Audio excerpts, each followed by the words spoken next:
close do you want it? Touchy, touchy. Oh, you don't know how lucky he was that he didn't high side there. Bugged it up the inside into the Haitian. Oh, that's a big move. Maxwell will take the win on the road. Daniel Falzon takes the win on combined time. The lights are out and we're away. Herfrost has gone nowhere. The bike must have jumped out of first gear. Look at that up the inside. What a great move. Oh, that's a big moment. Oh, that's Halliday. Looks like he has crashed out of third position. Herfrost has surged back into contention.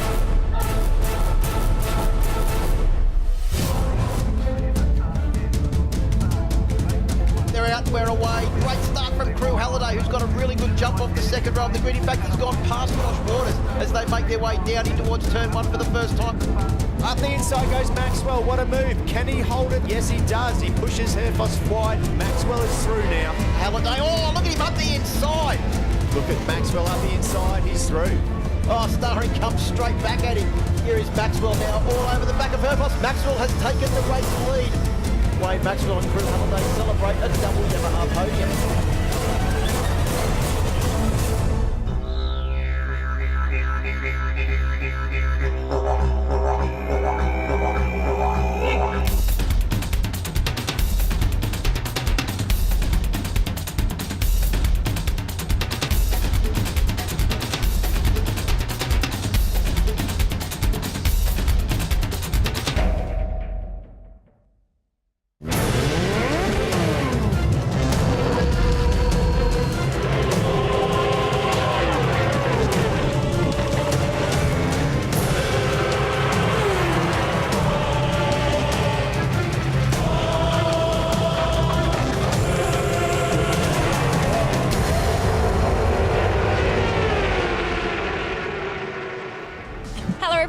And welcome to Hidden Valley Raceway. We're here in Darwin for round 4 of the Yamaha Motor Finance Australian Superbike Championship, powered by Moshel Pirelli. I'm Emma Francesco, joined again by Steve Martin, and thank you to you all at home for joining us yet again. Of course, we've had 3 nail-biting rounds already, and at this stage, well, the championship is heating up very quickly.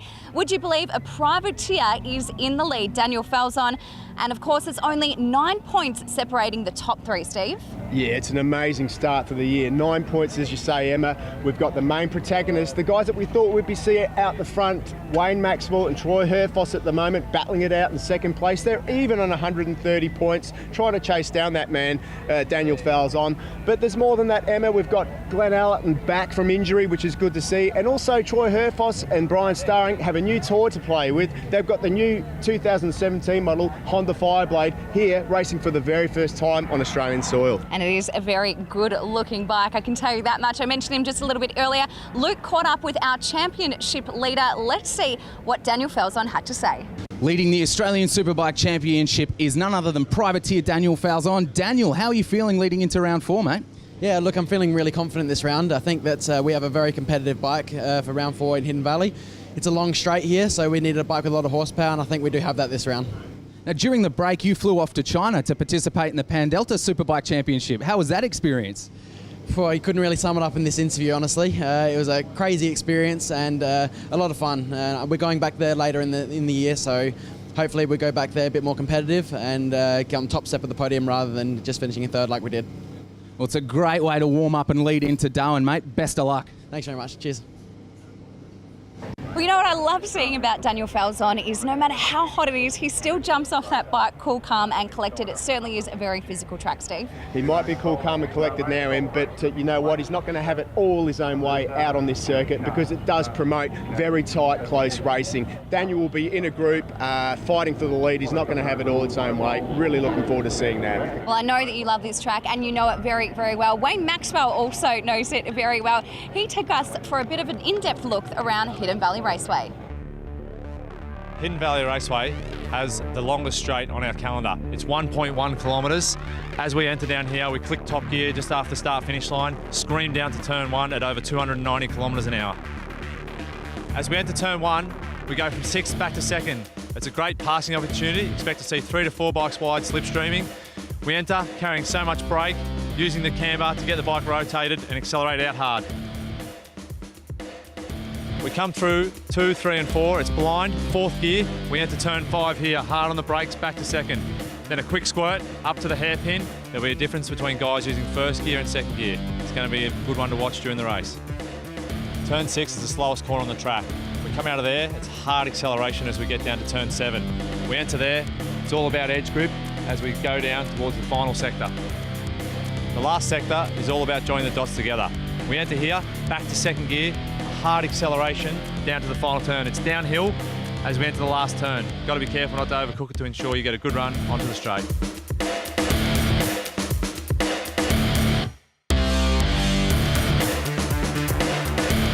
Well, as you can see, the massive crowd here at Hidden Valley is getting all pumped up for this round 4 clash at the Yamaha Motor Finance Australian Superbike Championship powered by Motul Pirelli. Steve Martin, the weather is absolutely fantastic. It is really hot up here. The racing action so far this weekend, practice and qualifying, has all been extremely hot just to match the weather conditions. And as Dave McKenna finishes up after his first scheduled stunt show for today, we get ready to go down to the grid as the first of our YMI Superbike races is ready to get underway. And on the grid is Wayne Maxwell, the sole Yamaha factory team rider for this weekend, and Luke Heisman's with him. Thanks very much, guys. I'm here with the enforcer, Wayne. Mate, some blistering times during quali and practice. What was left to talk about in the garages last night? It's going to be a long way around Hidden Valley here. We've got the massive, as I said, we've got the massive long straight, 1.1 kilometres, hard stop. It's going to be very physical and, it's going to be a race of attrition, I think, and hopefully we're there at the end to make the most of it. So what factors do you think are going to work in your favour for this race? We've done some long runs. The bike's good on the tyres. The Yamaha 1M's working great over the long run, and hopefully that physically I feel okay on the bike. So it's going to be, I'm not going to kid myself. It's going to be tough, but we're going to put it all out there and see if we can just close down a few more points in this championship. And just with our pole sitter, that's certainly big news. Second pole for the season, Daniel Falzon. Yeah, no, it's absolutely unbelievable. We've had a strong pace all weekend and it's come away with probably one of the most frantic qualifying sessions. They gave me one lap to beat pole position and we managed to do it, so I couldn't be happier. We chatted about this yesterday as well. Everyone this season that's had pole position has gone on to win the round. I'm sure you're thinking about that and you've got a clear track ahead of you to do it. Yeah, that's right. I know we've got the pace to win the race. It's about getting a clear first lap and not getting caught up in any of the things that happen behind us. I really think we can pull away from this race. The man with the number 1 on his bike, Troy Herfoss, starting from 4th today. Yeah, 4th place, a good start for the new SP2.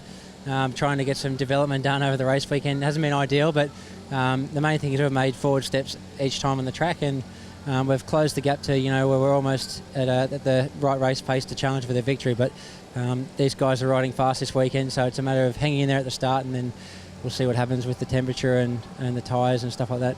Well, how important is this start? Because you've got a massive run down to turn 1, 4 bikes wide. Yeah, I haven't been here since 2011, so I'll let you know in about 30 minutes. Best of luck, mate. We'll chat to you afterwards. Thank you. Just with Josh Waters, I know that last time it was all about the balance. You've done further modifications to the bike since then, and you're just improving each round. Yeah, this weekend so far has been really good, always in the top 3, so this race is going to not be easy, but give it our best and see, hopefully end up in the top 3. Last time you were racing here, you did very, very well, so I know that you love this track. Good luck. Yeah, thanks heaps. He certainly does have an enviable record at the Darwin Hidden Valley Circuit, does Josh Waters. 5 race wins, 1 second place from 6 race starts, and 3 pole positions to go along with that as well. But Daniel Falzon will start from pole position for today's racing, 0.084 ahead of Josh Waters in their qualifying laps yesterday. Wayne Maxwell also on the front row of the grid. The second row of the grid sees the 2 brand new Honda SP2s make up 4th and 5th position with Troy Herfoss and Brian Starring, with Robbie Bugden, the Queenslander, who's adopted the underdog tag this weekend, rounding out the second row. The third row will be Crew Halliday in 7th position and Corey Turner in 9th. Glenn Allerton failed a fitness test this morning and unable to take up his position in position 8 on that third row. The 4th row will be Bo Beaton, Michael Blair and Matt Walters. 5th row of the grid will be Troy Gunther, Matt Harding and Kyle Buckley. Callum Spriggs out of 16th. Sloane Frost, the Kiwi, debuting a brand new GSXR 1000 this weekend in 17th, and Mitch Levy in 18th. Next row in 19th, 20th and 21st will be Aidan Coote, Adam Senior and Ben Stronach, the 2 West Australians, having a great battle over the weekend. And the final row of the grid will be the local man, Mick Kelly, Ashley Fleming from Western Australia, and another local, Stan Whiting, on board bike number 58. revs rise. We're about to sizzle in the top end, and I mean that in more ways than one. Red lights are on and we're away. Great start from Daniel Falzon there, who got the real good jump.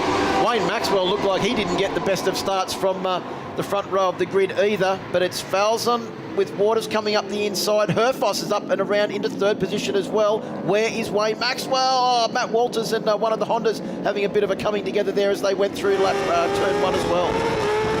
Maxwell's way back in the packs, down in sixth position.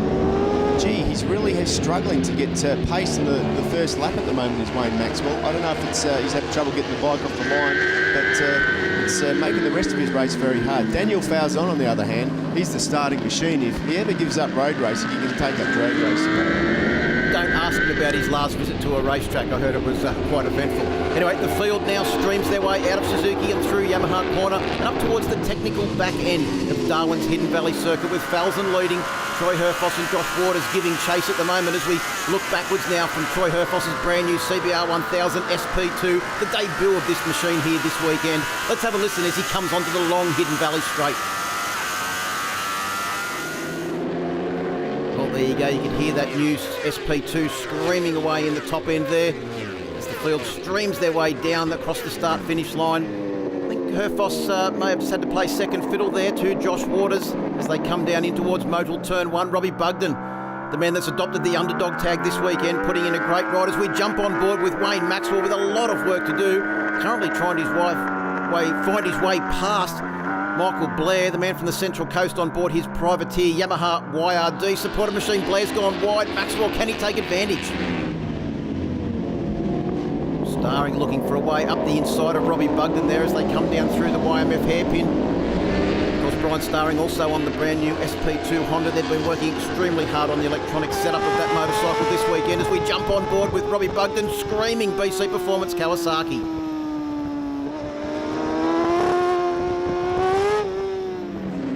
See the amount of body work and body language required to get through the technical section of the Hidden Valley circuit. He's still managing to hold off the SP2 of Starring. This will be interesting to see, Steve, how Brian Starring goes in the slipstream. Can he pull out from the back of Robbie Bugden's bike and make a passing manoeuvre down into Motul Turn 1?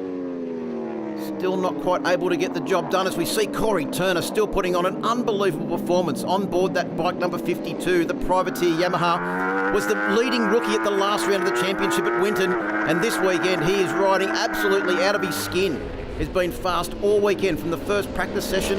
Crew Halliday still can't seem to get onto the back of Turner as he's just starting to get away slightly, and Robbie Bugden is all over the back of Crew Halliday. There's Brian Starring up the inside. You can see the big number 67 on the side of the Honda SP2 there as Bugden has to play second fiddle.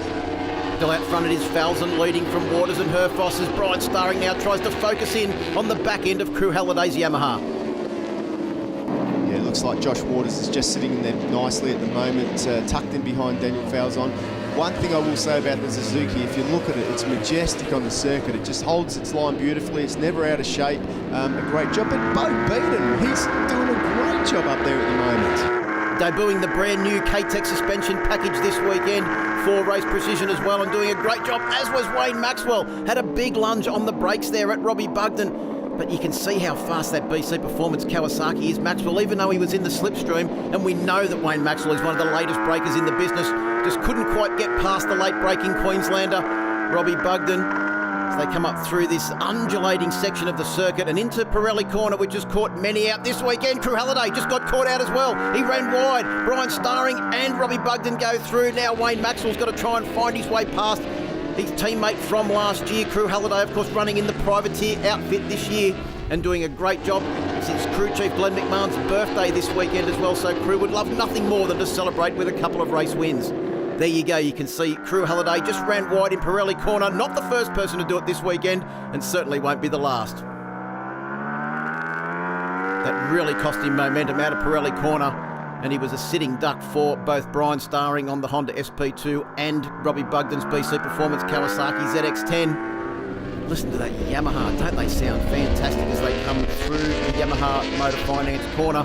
Speaking of Yamahas, let's have a look at this man on board with Wayne Maxwell. You can see how wrong he got it. Incidentally, at Pirelli corner again, and Robbie Bugden's gone straight past. So Maxwell had put the move on. No, that's Falzon. Falzon is down. Our race leader is out of the race at Yamaha Motor Finance corner.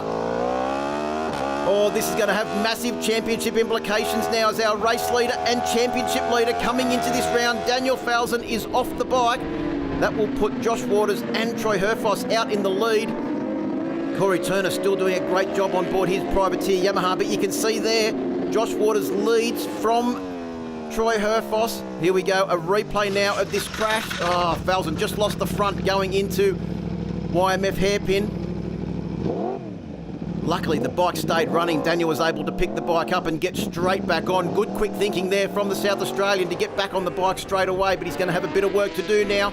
Try and make his way back through the field. It's all about trying to get as many points as possible now for Daniel Falzon.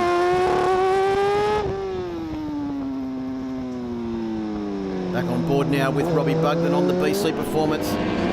Kawasaki doing a great job in a strong championship position coming into this round too, Robbie Bugden.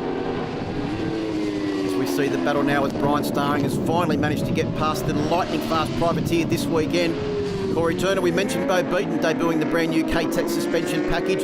Corey Turner actually debuted the suspension package last round at Winton and came out as the top. Oh, hang on, we've got another rider down. That looks like one of the BC Performance riders. I think that's Kyle Buckley. He's lying on the ground prone there. He's at Pirelli corner once again. It's caught more people out. Unfortunately, the Dunlop shod Kawasaki of Kyle Buckley is down. Red flag stoppage.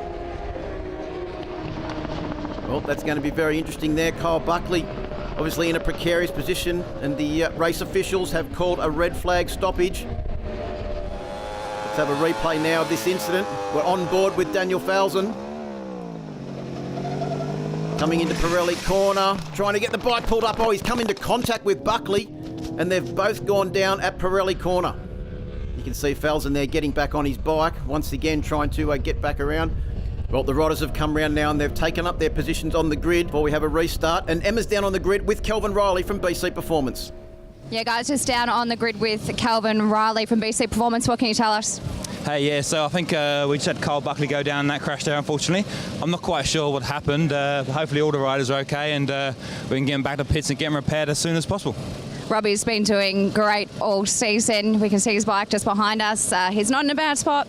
Yeah, no, I'm pretty happy where we started that race then.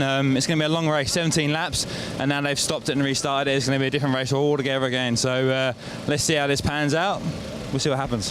Thanks a lot, Calvin. Guys, back to you. Well, let's have a quick break here from Hidden Valley in Darwin. We'll be back right after this.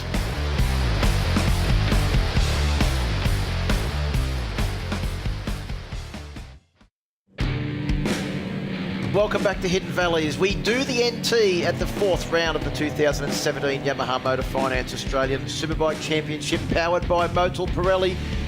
As we said, it will be an 8-lap journey to decide the race winner of Yamaha Motorcycle Insurance Superbike Race 1 here at Hidden Valley.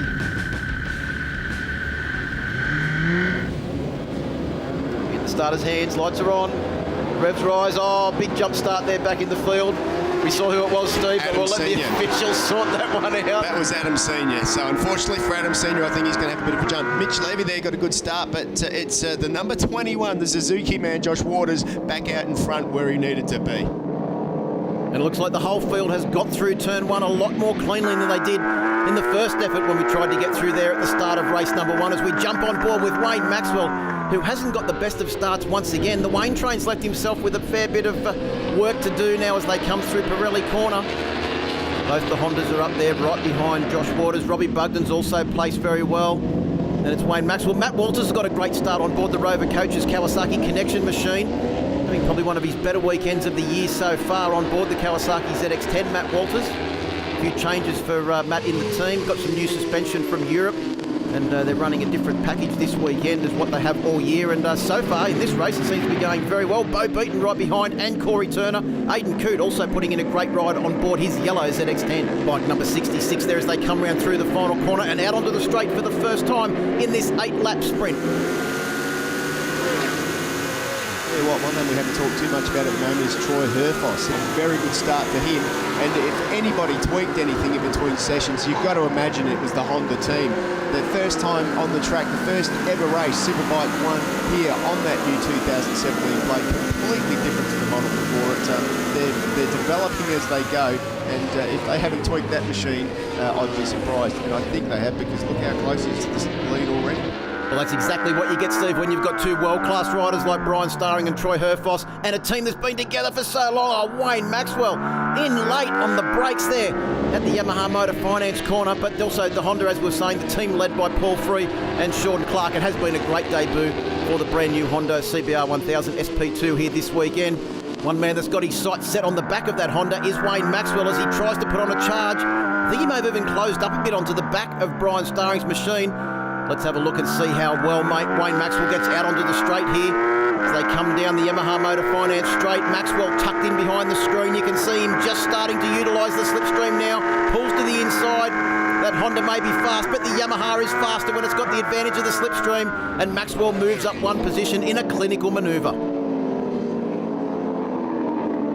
You can see also through turn one, Wayne Maxwell, that typical style where he doesn't seem to use anywhere near as much lean angle as a lot of the other riders. And here we go, an onboard replay of this move by Wayne Maxwell, utilising the slipstream there, pulls out. Absolutely perfect timing from Wayne Maxwell, and he moves up one further position into third place now on the road. He's now got his sights set on Troy Herfoss in second ahead of him. He's had to work hard in this one, Wayne Maxwell. Didn't get the best of starts, had to come from a long way back. Robbie Bugden, well, always pushing on very hard on board the Kawasaki ZX-10. It is a real wrestling match around the back end of this circuit. All the riders saying they love the circuit so much, but it's certainly by no means easy. He comes round through high-tech batteries now. Well, out front, Josh Waters has got a half-second lead over Troy Herfoss as we start the final lap. Troy's, he's a class act, and I mean he's raced overseas as well. He's ridden different motorcycles with this sort of equipment as well.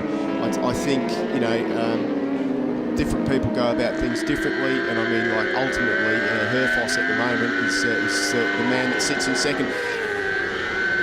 But our race leader, Josh Waters, negotiating the final stages of this final lap of race one in Darwin. Fourth round of the 2017 Yamaha Motor Finance Australian Superbike Championships. Troy Herfoss has not given up. He has closed in, if anything, as they come round the Yamaha Motor Finance hairpin through Suzuki now, and down through the Yamaha corners as they climb up the hill. The camera really doesn't show how much undulation there is there at the final stages of this Hidden Valley circuit. Josh Waters knows that he has got a very hungry Troy Herfoss who wants to win on debut. Wayne Maxwell has not given up as well. If Wayne Maxwell was a fraction closer at that final corner, he would have been putting a move on Herfoss. But I think we can see our top four are clearly ahead of Robbie Bugden now, and Josh Waters will come to the line. He takes his sixth victory in 7 starts at Hidden Valley. Troy Herfoss, a great debut for the brand new Honda SP2. He'll take second place, and Wayne Maxwell, well, a greater recovery than we've seen from Maxwell in quite some time to get up and take third place on the podium. And considering how his start was, I'm pretty sure that he will be very, very happy with that result. Well, Waters celebrates. Obviously a very happy man. Debut victory for Suzuki X-Star in 2017. Takes the win by 0.453 of a second over Troy Herfoss, and Wayne Maxwell rounding out the podium. Brian Starring gets fourth. Robbie Bugden in fifth. Corey Turner will take an unbelievable sixth place, his best result of the year so far. Matt Walters will finish in seventh. Mitch Levy in eighth. Crew Halliday in ninth. And Troy Gunther rounds out the top 10 for the Next Gen Motorsports BMW team. Have a look at that smile. So well deserved. Josh Waters, well done. Yeah, unbelievable to win on the all-new G6R. 1000's awesome. Huge thanks to my team, new team, and to first time being on the podium and with a win is just awesome. So huge thanks to those guys. And obviously it was a restart as well. You got 2 speedy starts and so much pressure on you this weekend, I feel, to grab a win. Yeah, when I was here in 2010, 11 and 12, I went all right. So, everyone seemed to have a lot of pressure, and no one puts as much pressure as I do on myself. But, awesome to win the first race. The second one's going to be hard, but we'll try and make it a little bit easier to ride and try our hardest. So exciting for us, the new SP2 on debut this weekend, and literally on Thursday was the first proper laps. We have ridden it one day before that, but we just had to be so cautious with changes we made because we don't want to take a step backwards. So we've gradually crept up, and second place is, it's a dream start for this bike. And honestly, I don't think we could have hoped for a better result with the old bike, so I'm really happy with the change. We had to sort of recover then and get through the traffic and put some forceful passes on. Probably spent a little bit of energy doing that, and the other guys were sort of gone. They were riding an awesome race. So congratulations, Josh, their first win there. It's great to see an old mate back on the podium, and my good old main rival here, Troy, also. So we'll have a look at some stuff and come out and race too, and hopefully try to make a little bit more of a race to get it away a bit cleaner at the start. Well, don't go too far away. That is only the tip of the iceberg here at Darwin's Hidden Valley. Coming up after this break, it's the Motul Supersport class, race 2.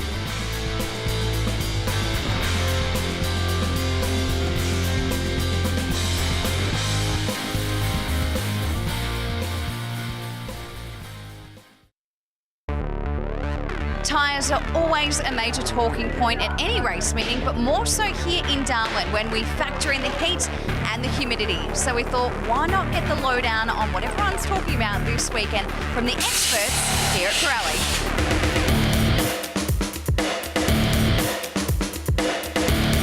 For this weekend, we've brought about 500 tyres with us, about 3 different solutions for Superbike and for Supersport. Fronts, 2 different compounds, very similar, but one is a little bit tighter in construction, so it has a different feel. Performance is very similar, but it's a different feel for the rider, so they feel a little bit more confident with the tyre. We think it will run the full race at a consistent pace. We've found a couple of solutions that are working for different riders. The majority will choose a particular front and a particular rear. We've already ran them for Thursday and Friday, ran race distances, and we know that we've got a product that will run the entire distance and run fast. We'll be at lap record pace for most of the race. We'll start with tyres on warmers for around about 45-50 minutes. We'll have that'll bring them up to around about 80 degrees Celsius. For on-track running pressures, around about 120 degrees Celsius. So reasonable jump, but that's what the tyres operate at. So it's hot enough to fry an egg if you want.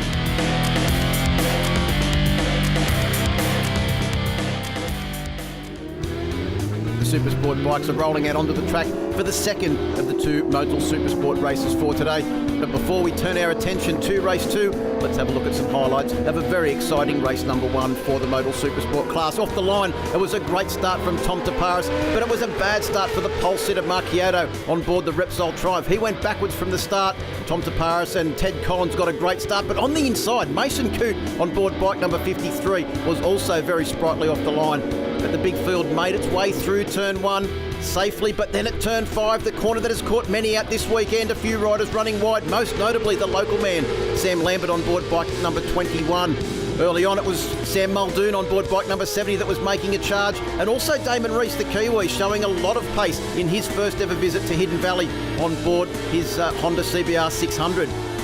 Getting sideways down in towards turn 1, Sam Lambert and Mason Coote having a good battle on board their Yamaha R6s as they made their way through the very deceptive Motul turn 1. But then it was turn 5 that caught out Justin Case on board bike number 486 with a spectacular dismount as he made his way around the circuit, and obviously very disappointed. But Tom Taparis went on to take a fantastic victory, 1.6 seconds ahead of Ted Collins. In third place, it was Damon Rees on board Tony Rees Motorcycles Honda CBR 600.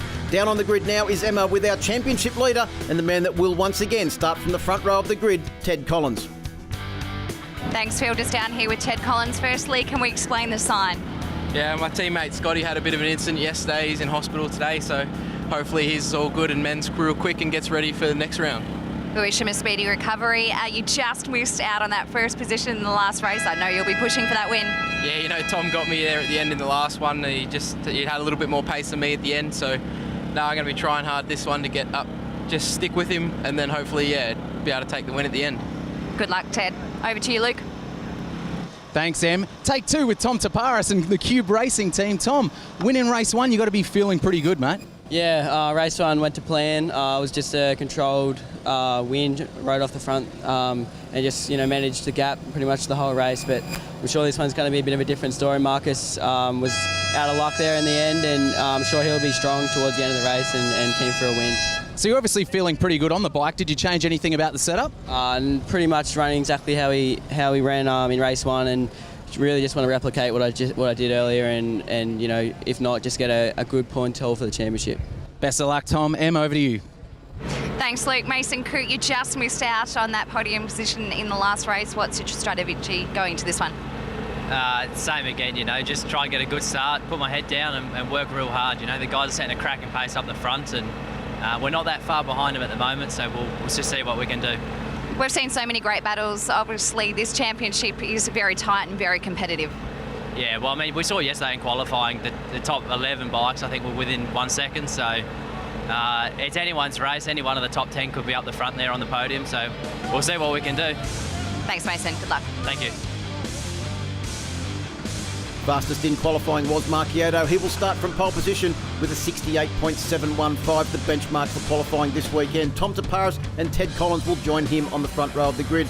The local man, Sam Lambert, plenty of fans here this weekend. He'll start out at position number 4, along with Sam Muldoon and Damon Rees, who was on the podium in race number 1. The third row of the grid is the experienced Chris Quinn, Mason Coote and Sam Condon, the young rookie doing a great job here this weekend in his first visit to Hidden Valley. Row 4 will be Nick Limington, the young South Australian, along with Cambridge Olivier and another local man, Mick Hefferon. Watch out for him. He's been going incredibly quick on his Kawasaki ZX6. Fifth row of the grid will be Jordan Carlson, Aidan Hayes and Jake Prudy, with 22 riders to start the grid for this second Motul Supersport race. Lights go on, and we're away. Great start from Marchiotto in this one. He's got a much better start. Tom Taparis has gone backwards though, from second position on the grid as they head away from our commentary position down towards turn 1. Kyoto got the jump off the line, but he has gone backwards as they drive down towards turn 1. Nick Bit of a Limington bump goes there. wide. Yeah. Nick Limington's got a great start though. Look how far up the grid he was, Steve, as they went through turn 1 for the first time, and it is Collins that leads from Coote and Rees. Yeah, that's exactly what Collins wants to see and Taparis doesn't want to see. It's pretty much the opposite of what happened in race 1, but as they turn into the Pirelli corner at the moment, it's Collins with already like 2 or 3 tenths of a second lead over Lambert in second position. I actually thought that was Mason Coote in second position and Sam Lambert on board bike number 21. A great start there from the second row of the grid for Sam Lambert. Well, if you think back to race 1, Lambert didn't get such a great start, even though he did jump the start and got a penalty, but he worked his way through the field and ended up on the podium if he hadn't jumped the start. A nice move there by Mason Coote as well. He jumps up through to grab a position as well. Yeah, and Sam Muldoon's also up there on bike number 70. He's got his way past Damon Rees on board the Honda as well. Then it's Kyoto is the next rider through after the Honda rider and our current New Zealand Supersport champion, Damon Rees. He pulls out of the slipstream as Kyoto. Muldoon goes one side, Kyoto goes the other side, and Damon Rees gets swamped as they make their way down towards turn 1.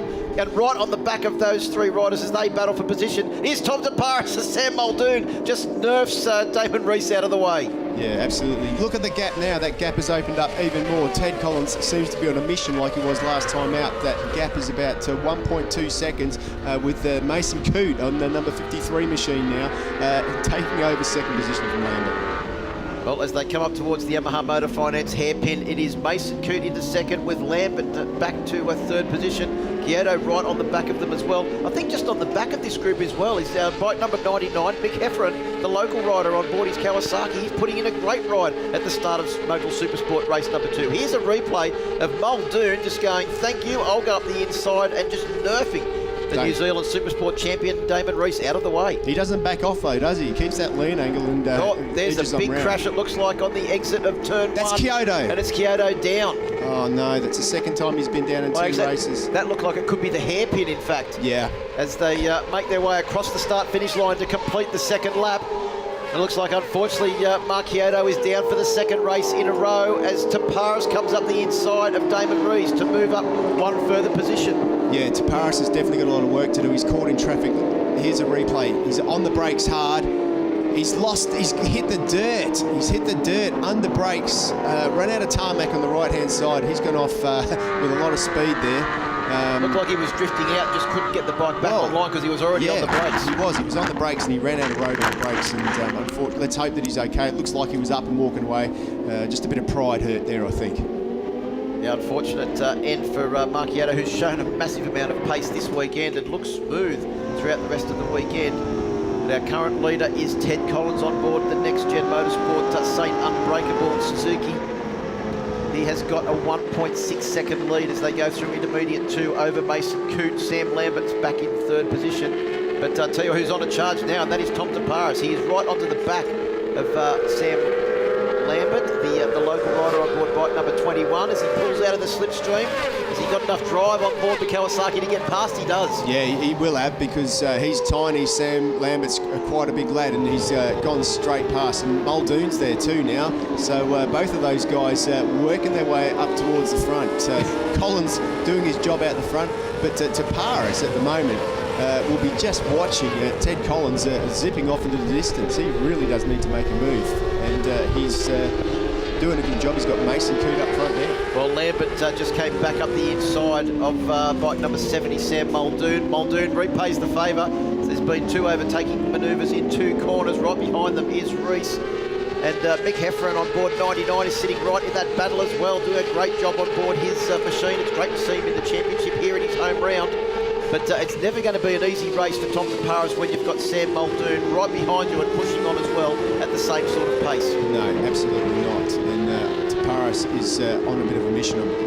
He's just set his fastest lap of the race in 109.8. This is his first clear lap though, as we go over the line.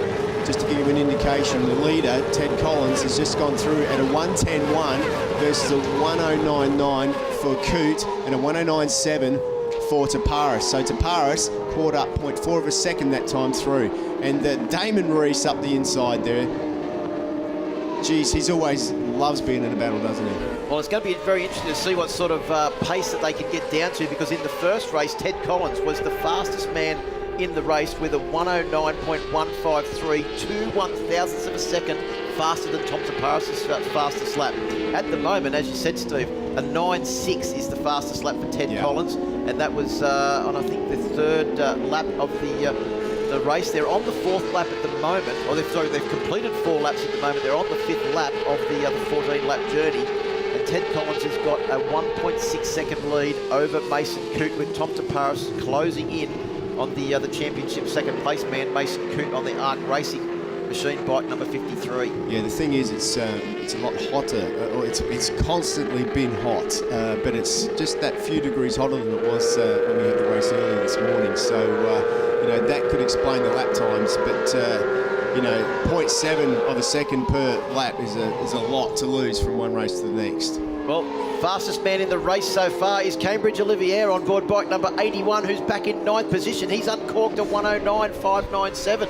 So it just goes to show you how competitive the top 10 is in the Motul Supersport Championship, as the Mason Coote makes his way through Shark Corner with Taparis closing in. Yeah, Taparis is closing in, isn't he? He's just gathering half a tenth on every corner on Mason Coote out front. But I just can't stress enough what a good job Mason Coote's doing. He's pretty much the underdog, really, I would say, of the class. Well, I don't think anyone expected him to go as well as he did at the first round. And that was one of the reasons why he thought, I'm going to have to do the rest of this championship. Yeah. And it was great to see Andy Offer and the people that got behind him to make sure that he could make that championship bid to be an absolute reality. As they come down now to complete the 6th lap, let's go down to Luke and an update from the pits. Thanks, guys. I'm just in Mark Kyoto's garage with his dad, John. Do we know what happened down there on turn 1? No, unfortunately, I've got no idea what happened. He just came in and parked the bike. And it's a fair bit of damage, but he's okay. He's standing and he walked back to his truck, so that's a good sign. Yeah, he's disappeared to the van. Obviously not very happy. Thanks very much, John. Boys, back to you. Yeah, it's unfortunate for Marcus Kyoto. Showed such great form throughout practice and qualifying, and it just, for one reason or another, it didn't come together for him today, did it, Phil? No, it didn't, and he'll have to go back, lick his wounds, and come out fighting at the next round at Morgan Park. Tom Taparis has closed right up onto the back of Mason Coote, but once again, as we noticed in the first race, late on the brakes, getting into the corner, a bit of patter from the front end of Tom Taparis' Kawasaki, and I guess he's getting later and later on the brakes, trying to make up that distance as well. Yeah, what he's doing now, you can just see him trying different lines. He's trying to find a way through on Mason in front at the moment. He's definitely got the pace, but it's very difficult to pass around this track. The one advantage that Tom has got, of course, is that the ZXR's got a good top end, and he's tiny and light, so he should be able to get a good slipstream. He's in the perfect position now to hopefully get past. But I'll tell you what, that R6 of Mason Coote's not slow either. Here he goes. There goes Tom Taparis. He's through, though, on the brakes. He's up the inside into turn 1, into Motul. Well, the big thing is holding the line once you get in deep on the brakes, and he's done that. And he's now got good acceleration out of the Yamaha Motor Insurance corner and drives up towards the next real place where he's got to try and close in some distance, and that is through this combination of corners that leads from the Pirelli corner up to the very tight hairpin, and then the next section of track where a lot of the riders in Superbike class are actually holding one gear all through the next section as they shift out of here, holding one gear to save those precious tenths of a second. We heard that Wayne Maxwell on his trap map, he goes back to second gear, but his teammate Glenn Allerton holds pretty much one gear all the way through. Oh, absolutely. And the other thing, through this section of this circuit, it's completely different to the first half of the circuit. You're all on your edge. You've got to join the dots up, as we also heard Maxwell say earlier on. You really have to be pushing the limit and having both wheels slide all the way through there to get the most out of that section of the circuit. Can Tom Taparis and Mason Coote close down Ted Collins' lead in this second Modal Supersport race? Join us after the break for the exciting conclusion.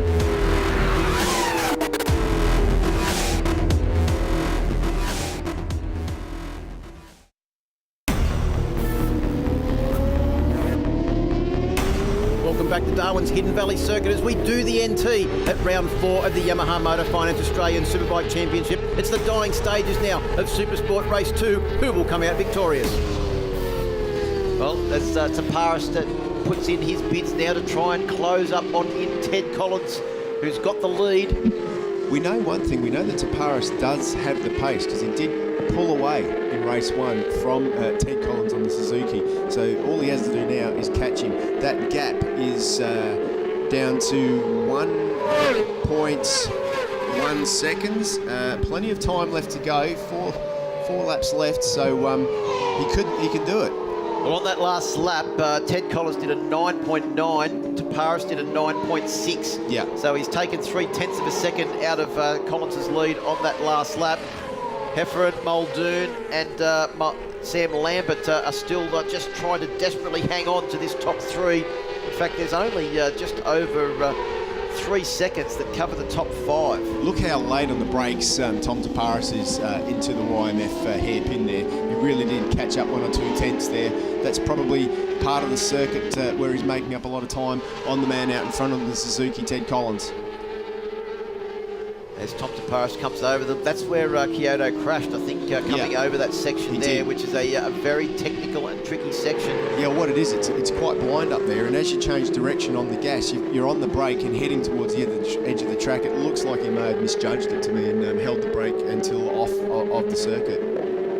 So our top 6 are onto the Yamaha Motor Finance straight. This is, of course, the 4th round of a 7-round championship. It marks the halfway point. We're on the home stretch after this round. Second race for the Modal Supersport category here at round 4 in the Northern Territory, the great circuit of Hidden Valley. All of the riders love this circuit, and Tom Taparis is loving it at the moment because he's starting to very slowly drag back in Ted Collins. Mason Coote set his fastest lap of the race on the last lap, Steve, with a 1:09.525. Still the fastest man in this race was Taparis' 9.3. 0.2 of a second slower than in race number 1. Yeah, I tell you what, Mason needs to set some fast lap times because the trio behind Heffernan, Muldoon and Lambert are slowly catching that gap up. And if Coote wants to get on the podium, he needs to keep on it. The top 6 are all still lapping in the 1:09 second bracket. Jordan Carlson, who's had a great recovery from his disastrous qualifying and practice form, is up into 7th position and putting in a great ride ahead of Nick Leamington, the young South Australian, who's also having a great ride. Chris Quinn and Cambridge Olivier rounds out the top 10 on bike number 81. Well, there's nothing in it now. Ted Collins knows he's got company. He would have gone past that time round and seen on his board plus 000. That means, and he knows that his good mate Tom Taparis is nipping at his rear wheel. Yes, Taparis was very close as they were on the brakes into Motor Corner Turn 1 on that occasion. Looks like Collins has stood the bike up and got a couple of bike lengths as they make their way up towards Pirelli now. Taparis closes in once again on the brakes.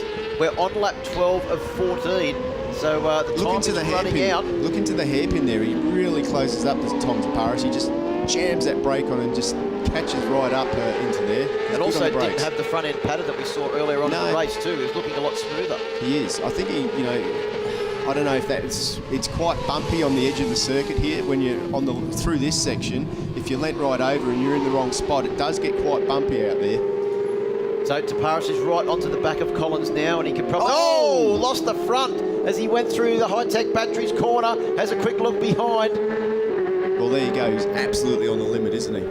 He is, and look how much distance he's lost. Just that one little moment has lost him a lot of space. He's gone from setting the fastest lap of the race on the last lap, Tom Taparis, to being 1 full second slower on that last lap. Yeah, that mistake certainly cost him a lot and given Ted Collins perhaps the breathing space that he needs if he's going to win this race. I mean, look at that gap now. It's going to be a big lap if Tom Taparis can catch that much time up. Yeah, he's only got 1.5 laps to go too as Tom Taparis, and Ted Collins has put in a marvellous ride here, a marvellous ride of consistency, Steve. He has been so consistent every lap. His fastest lap is only, less than 200ths of a second slower than his last lap. So he has been just circulating around the whole time at the same sort of pace and let everyone make mistakes trying to catch him up. Well, absolutely. I bet his heart's thumping right now as he heads into the last lap.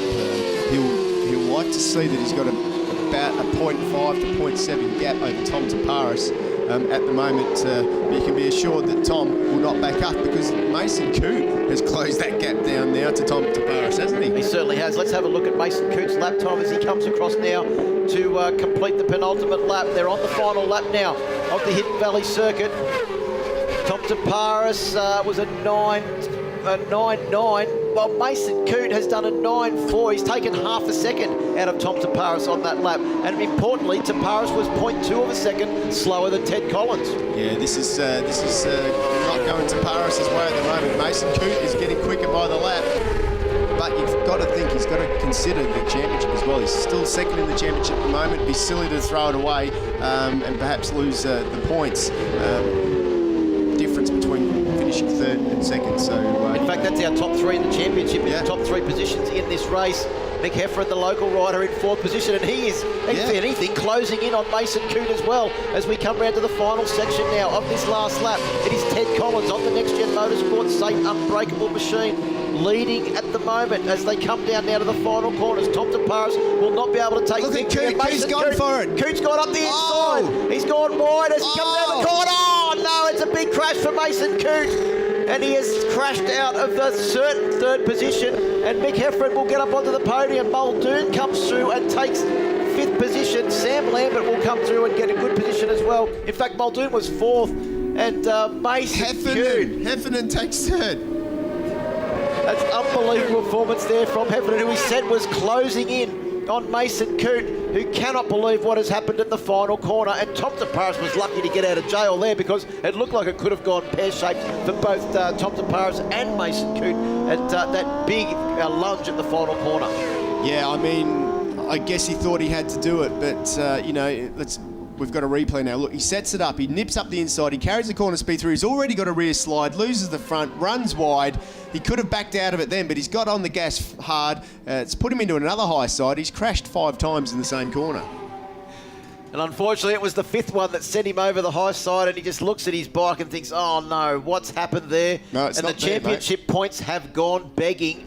And that may even put Tom Taparis up into an outright second place in the championship.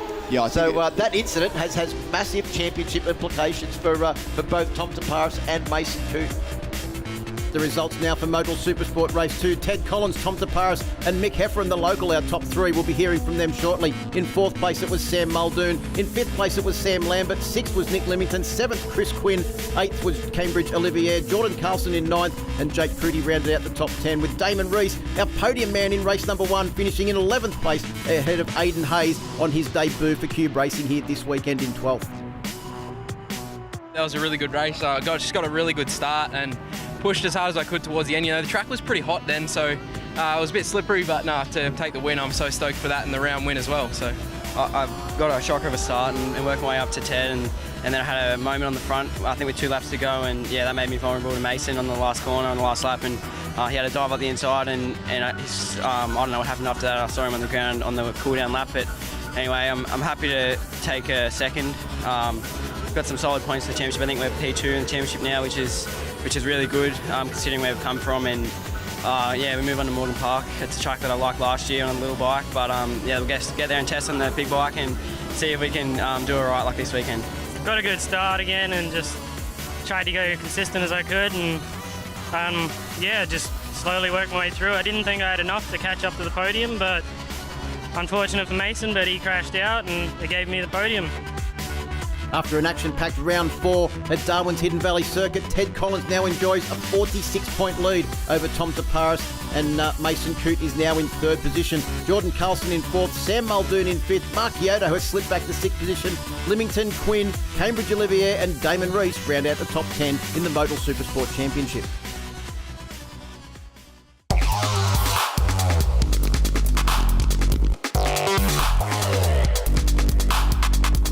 Honda are definitely one of the strongest contenders in the paddock. In fact, they're last year's champions. Here at Hidden Valley this time out though, there's a new surprise in the box. The brand new 2017 Model 5-blade that the team are putting on track for the first time.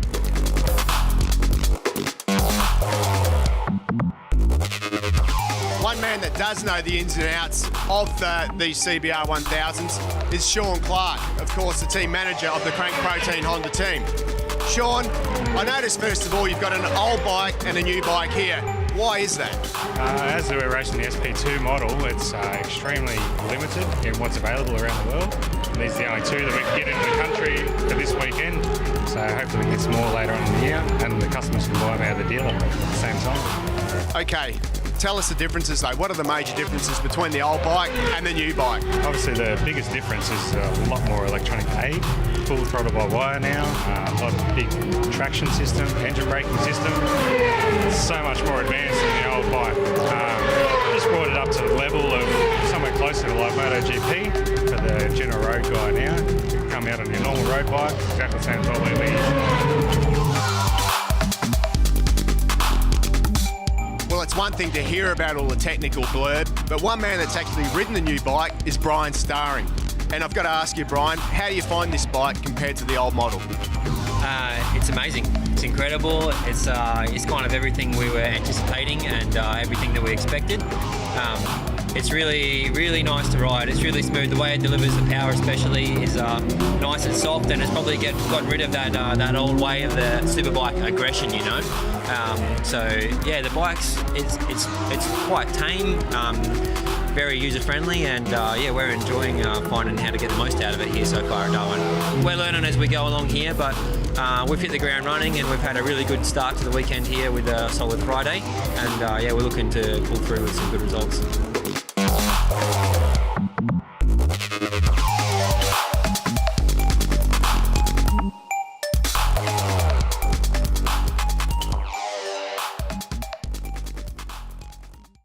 Although the high-tech batteries 300 Supersport class isn't the premier class here on the weekend, it is one of our most important because it helps guys like Scott Nicholson behind me learn their trade. I feel like this class is important to me because it's a good stepping stone. It's helping me with my racecraft and bring my speed up before I enter the bigger classes like Supersport and Superbikes. It's written in Australian Superbike history. Guys like Mick Doohan, McCoy and Mladen, they all went through the smaller classes, just like this man behind me, Max Croker. I love riding in this class because the competition is just so tough. Troy Bayliss is a man who knows the pathway to success. That's why he's got his son, Ollie, learning here as well. Obviously, the production class, so many great riders have come from there in the past. The bikes are cheap, easy and fun to ride, and I think it really makes for the best racing. If you can cut it in that class and be at the front, well, it goes to show that you're definitely going to be a fast rider.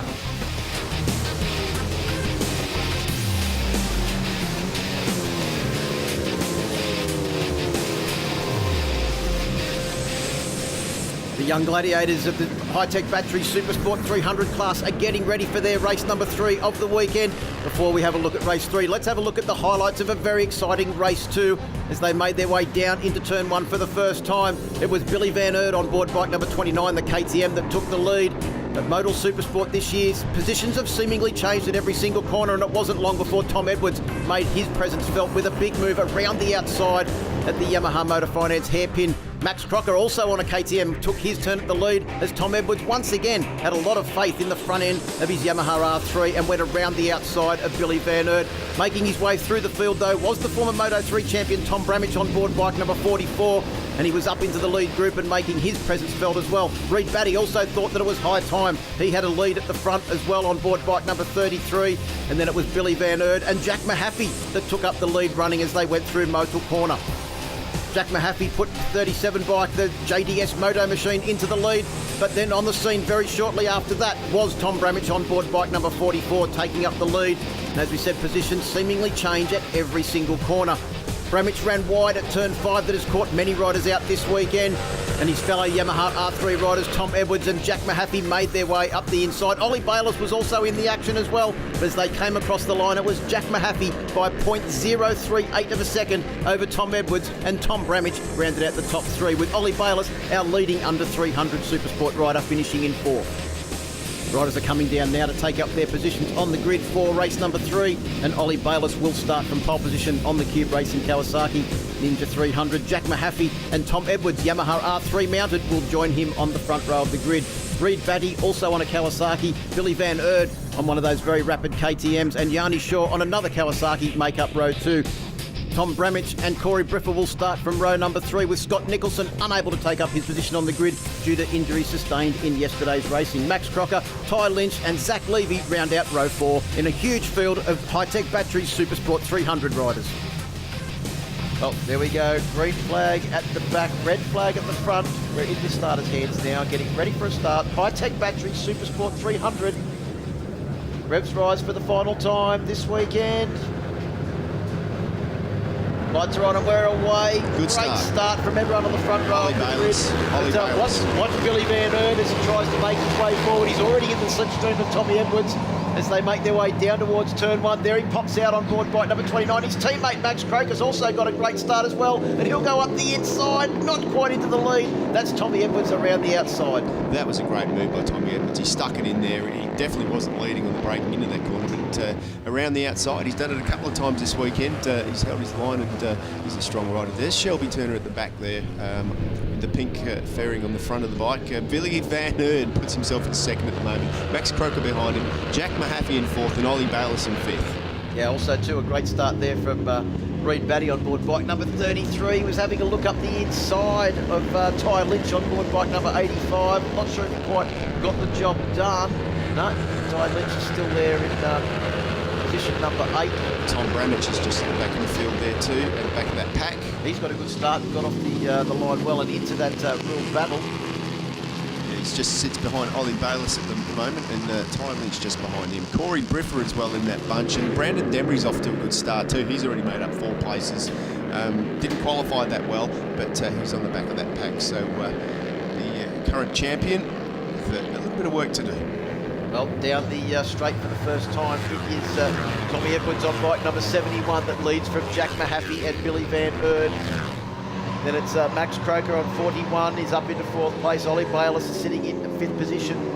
Tom Bramich, as we said, got a great start. No, I think that was Billy Van Aert, wasn't it? Yeah, it is. It's Billy Van Aert. He's on the grass. He's an ex-dirt tracker. He'll get that bike back, no problem. Well, yeah, he's wicked it up. But he's lost a lot of track position, has Billy Van Aert. Yeah. In fact, I think he was falling back into the clutches of Laura Brown. Yeah, well, you say back into the clutches, so Laura Brown does have the lap record at Phillip Island, I think.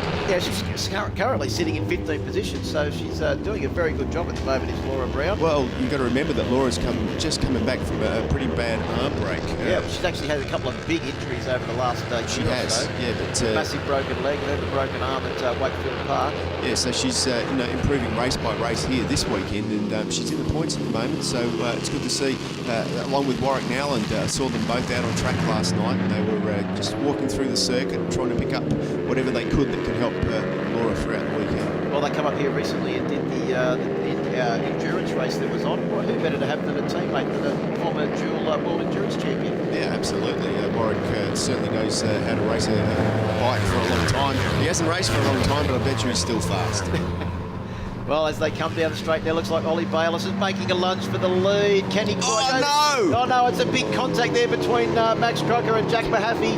Croker takes advantage of the fact that there's the asphalt there. Gets the KTM turned around, and he'll be back further in the field than what his teammate Billy Van Erd was. So both of the KTMs have gone from the front of the pack to back in the middle of it as Tom Edwards leads Jack Mahaffey. I'll tell you what, keep an eye on Tommy Bramage. Bramage has just gone past Ollie Bayliss there, nipped up the inside, nice manoeuvre, puts himself into third position on track behind Edwards and Mahaffey at the moment. And Mahaffey makes a move up the inside now into the hairpin, into the YMF hairpin there. Well, have a go at the ages of these guys at the front. Jack Mahaffey, he'd only be 17 or 18 years old. Ollie Bayliss is 13 or 14. Tommy Edwards still races in the GP Juniors. So he's only incredibly young, but they've all got so much experience. So Tom Edwards has been racing overseas. Yeah, I know, it's incredible, isn't it? But this is the pressure cooker that we need to create these young champions. These are going to be the future of Australian racing, and one or two of these guys, these are going to be names that you can hopefully watch one day on MotoGP. That's what this class is all about. It's to turn these young riders into superbike riders here, win some championships here, get some fan base and head overseas. Well, one of the fastest riders on track in that lap was Brandon Demery on board bike number 1, starting to make his way forward. He's up into 6th position. Oh, there's a few sitting up there. That I think Mahaffey got shoveled outside, had to sit up. And he's actually been overtaken now by Brendan Demery on board bike number 1. So Demery's up into 5th position, trying to make it 4th as he goes up the inside of Reed Batty. Can't quite get it done. It is Edwards, Bramage and Bayliss that lead this race at the moment, with Reed Batty and Brandon Demery starting to close in on them behind, and Jack Mahaffey, who went from the lead back to 6th position in the blink of an eyelid. Yeah, and I mean, like, how good has Mahaffey been this weekend? The whole field have caught up now. Tommy Edwards has got a nice little lead now. Bramage is on his tail, but Brandon Demery, definitely the man on the move. From 13th on the grid, I think he started, up to less than 0.7, 0.8 off the lead at the moment. Impressive stuff by Demery. Can he pull it off? Ollie Bayliss looking for a wake-back pass now. Well, he's done the same as he did in the first race. He's managed to stay a little bit quiet through the first half of the race, but in good position. Well, he's in a better position than he was. He was about 8th or something in the last race, in race 2, and he worked his way up onto the podium. This time round, he's closer to the front earlier. Well, there's 0.8 of a second, 0.6 of a second covers our top 6 at the moment, with Mahaffey in 6th position. Reed Batty there. Reed Batty runs off. Oh, he's missed the tarmac, but he pulls it up. Plenty of runoff there. That's another thing that the riders like about this circuit. Yeah, well, he's out of that battle now, which is a 5-way battle. Then we've got bike number 85, which is Ty Lynch, Zach Levy in that battle as well. I think Corey Briffa is in there as well on board bike number 23. He's had a couple of big incidents this weekend too, as Corey Briffa. Doesn't mind a bit of biffo down into turn 1. No, he certainly doesn't. Reports yesterday. There's 0.3 covering the top 5 guys there. That's incredible stuff. Well, there's a couple of Yamaha R3s there that are covered by not very much. But at the front, it is an R3 benefit at the moment with Bramage in 2nd place. Edwards leading. Ollie Bayliss in there upholding the under 300 honours for the Cube Racing team in 3rd position. And that means now I think that the next under 300 rider will be unsure, back in 9th position. With, unfortunately, Reed Batty back in 13th now after that off-track excursion at turn 1. In fact, he's only 1 position ahead of Laura Brown, who's moved up to 14th place ahead of Max Croker. Ollie Bayliss has just taken the lead. He's got a great drive onto that start-finish straight. But look at Demery on the inside now. Demery's come through. He can't do it. Well, Bayliss has gone from 3rd to the lead to 3rd in the length of the straight. Yeah, that's all right. He's doing all right. It's the Mahaffey's gone from 6th to 1st. Yeah, I mean, that's what this class is all about. Don't get too excited just yet. It's going to heat up in a minute. There's only 4 laps to go. It's almost like Moto 3, isn't it? It is. The World Championship Moto 3. Well, yeah, in some ways it's better, you know. Oh, Ty Lynch, unfortunately, it looks like he's got some sort of issue, mechanical issue there. He hasn't crashed, so not sure what the problem is for him, but he's going to call it a day. Well, 5-bike lead group at the moment makes their way down through the Yamaha corners. We'll come up to this very technical section that finishes a lap here at Hidden Valley with Mahaffey back into the lead. ahead of Tom Edwards. We saw them go head-to-head at the last round at Winton, where Mahaffey came out on top over the entire round. In fact, he dominated both the Supersport 300 and the Yamaha R3 Cup races there that weekend. It's good to see Zach Levy up there as well, just behind Brandon Demery. Demery's still on the back of that group at 5. Any one of these 5 guys have got a chance of winning this race. They're all pretty much, you know what? Jack Mahaffey just did the fastest lap of the race in 18.7. That's probably pretty close to the qualifying record. Down into turn 1. No, is that Ben Bramage going up the inside? Sorry, Tom Bramage going up the inside of Brandon Demery. So we've got Ollie Bayliss into the lead now on the 7th of 10 laps. That's sure to change at the next opportunity. That next opportunity is Pirelli corner with Mahaffey coming back up the inside. Bayliss relegated to 2nd. Tom Edwards still in 3rd place. Yeah, I'll tell you what, Ollie Bayliss is doing a pretty stellar job out there at the moment. You've got to, I mean, we're watching the bikes riding around on track, but the thing that we're not looking at is the fact that it's under 300 and over 300. These R320s obviously have a little bit of a capacity advantage over the under 300s, which the ZX, sorry, the Ninja Kawasaki that Ollie's riding is a 300cc machine. Yeah, both the big single-cylinder KTM RC390s that have got the capacity advantage but less cylinders were up there in the lead. They were surprisingly fast on the straight here this weekend too, Steve, but they've unfortunately had on-track incidents that have pushed them way back in the field. In fact, Max Kroger has recovered now to 13th position and Billy Van Aert up to 8th position. Yeah, both of those guys are running a pace capable of matching the guys up the front, but due to the fact of running off or whatever issues they've had, they're now back down the pack. Well, Bayliss, who was sitting in 2nd position only half a lap ago, is now back to the rear of this lead 5-bike group, with Mahaffey leading the freight train. Look at Tom Edwards, looked like he was sitting up there almost going on a tour as he makes his way up to the back of the circuit and the Pirelli corner. Bramage tries to go up the inside, can't quite get the job done. Brandon Demery's lost a bit of time there too. One of the back markers. He's had an incident. He did have a problem with the bike cutting out in yesterday's race. Well, he had his hand off the handlebar there just a minute ago. What that was for, I don't know, but he's definitely lost about 1 or 2 seconds off of this group. He was right back in this group, but now he's definitely dropped off, and Ben Bramage has rejoined it. Well, Tom Bramage, sorry. Brandon Demery's last lap was at 19.9. We'll have a look what he does when he comes around to complete this lap. He will certainly be back into the 20s. So down to complete lap 8 of the 10-lap journey. So 2 more laps to go. Bayliss getting the slipstream there as he tucks into the conga line as it snakes its way down the long Yamaha Motor Finance straight here in Hidden Valley. See, the other thing that they'll be looking at there is the finish line. They'll be eyeing each other up as well. Can they come out of there in 2nd place as we head into turn 1? Tommy Edwards a little bit sideways. They'll be just seeing if they can slipstream and get past by the line. So things like that will come to play now. Good, fair racing there. Mahaffey leaving a lot of room for Edwards on the outside, not pushing him off the circuit. Good to see. The blue flags are out, indicating that the slower guys that are about to be lapped need to move over to give these front guys a bit of a chance. And Bramage takes the lead at the moment too. Good for him. Yeah, so it's the 2 Toms that lead. Bramage from Edwards, then it's Jack Mahaffey and Ollie Bayliss. That back marker has just got a haircut somewhat similar to mine, I think, Steve, as they make their way through the Yamaha Motor Finance corner. Short and sharp. It is still Bramage that leads. Of course, both of the Bramage boys racing in this category. There is no room to get through there. How they both managed to stay upright, we'll never know. Well, there was obviously plenty of room because 2 guys got through. Oh, that was bravery with the capital B from Tom Edwards there. You mentioned at the start of this that these guys are 14, 15 years old. They don't know anything else other than bravery. That's a fair call. I know what I was like when I was that age. There was just no fear, and here comes Mahaffey up the inside. He's gone back into the lead now. What can Ollie Bayliss do? He's not going to get the double slipstream because he's out in the middle of the circuit. Bayliss is in a good spot out there. He's nipping past everybody around the outside. He's got the inside line though as they come out of the corner. Mahaffey's just got a great line through that corner. It really has. Oh, Bramage is right out onto the ripple strip. Yeah, I don't think there's any right line on these things. These boys are just making it up as they go. If it's on the track, it's possibly somewhere near the right line. Bayliss has gone from 2nd back to 4th. Look at that by Tom. That's a brilliant move on Tommy Edwards there. He uses all the road and a little bit more, but makes it stick. Well, here comes Bramage. He's trying to hunt down Mahaffey now.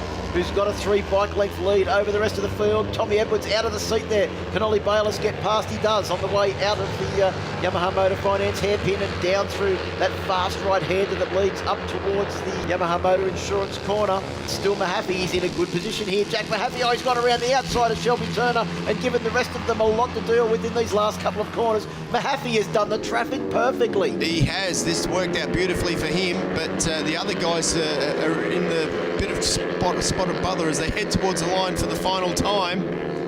I think Bayliss could get second here behind Jack Mahaffey on the road. Edwards comes back at him, but no, Bayliss gets second and takes the win in the 300, under 300 class. But Jack Mahaffey, what a ride. The way he dealt with that traffic was almost like a seasoned veteran there. That was an unbelievable ride from the JDS Moto team rider. Here comes the rest of the field round through now. Reed Batty, who should get third position in the under 300 category, comes across the line to take the checkered flag.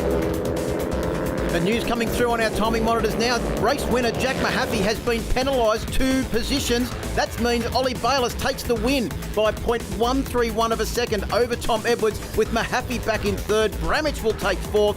Brandon Demery in fifth. Zach Levy in sixth. Corey Briffer will finish seventh ahead of Billy Van Eert in eighth. Joel Kelso, the local man, the youngster, in ninth position. And Yanni Shaw rounds out the top 10 of the revised results. Pretty happy I took the 3 wins out of the round.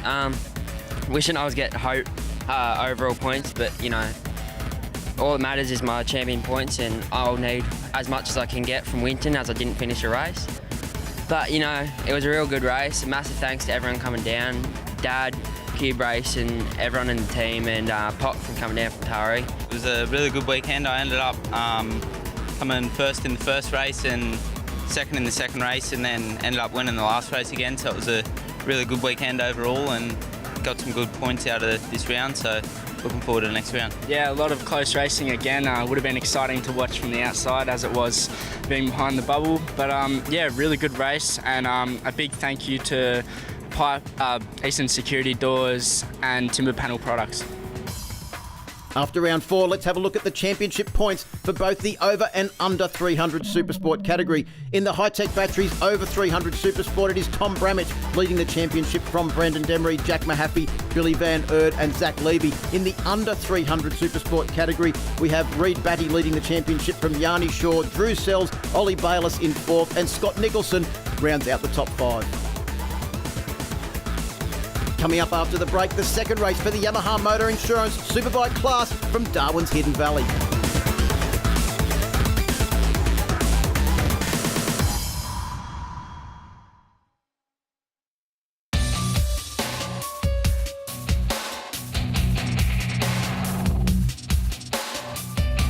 Suzuki X-Star, Josh Waters, it really is the perfect combination. We're talking about a world-class team and a world-class rider here in 2017 for ASBK. Now we know Josh loves this track, so let's see if he can make it count this weekend.